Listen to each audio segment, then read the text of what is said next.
Now I'm going to introduce you to the BiF library, and if you've never had a look at it, then you really should check it out. It was originally worked on by our very own Richard Jones.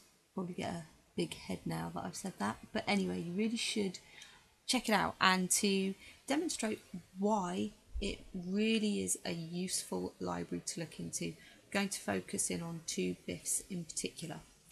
So if we go into Analyst, one of the most common things that comes up, has come up at a number of customers I've been to, is they're trying to figure out a way to basically feed closing balance into the next month's opening balance. And they really struggle to figure this out, especially if they've come from sort of an Excel background and you're used to dealing with how Excel does things.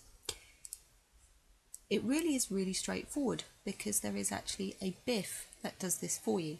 Now the BiF library, it's one of the demo ones that gets installed when your software is installed, and what it does is an actual working example of all the built-in functions in the Analyst.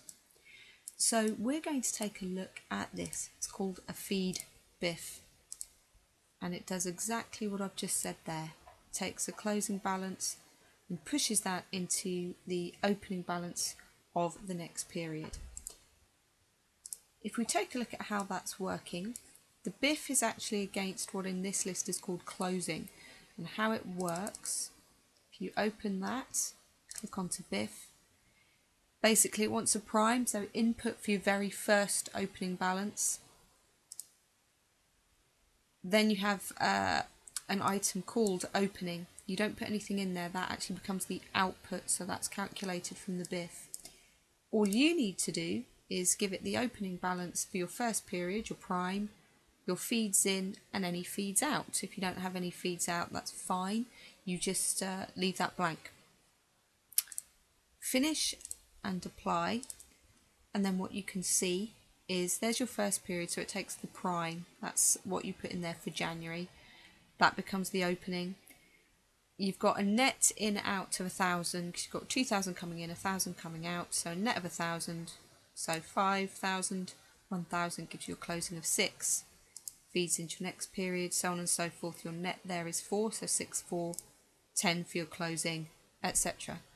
So something that sounds like it should be complicated is really, really straightforward through the Feed BiF that's already part of the software. Another one, just off the back of that, is this one, Feed Param.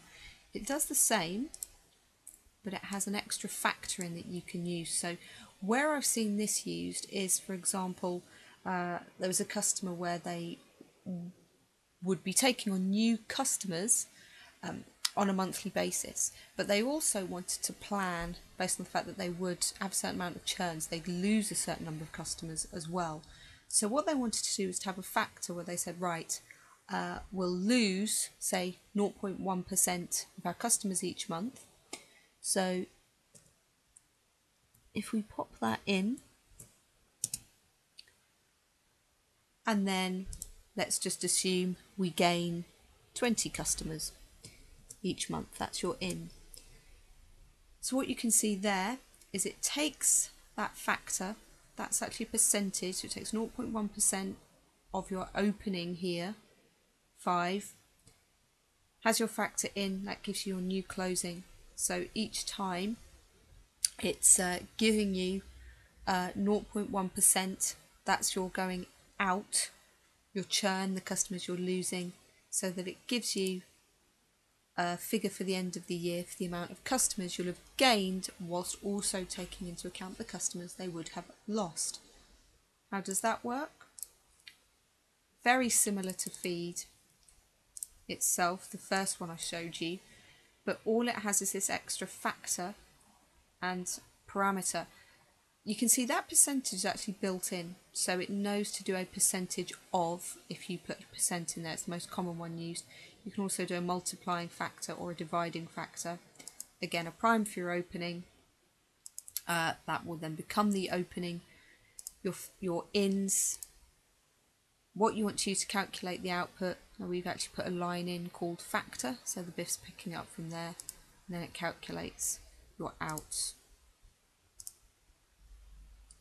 And there you go. So that's Feed and Feed Param, all coming from, if you've never known about it before, the BiF library, a working example of every single built-in function that's in Analyst.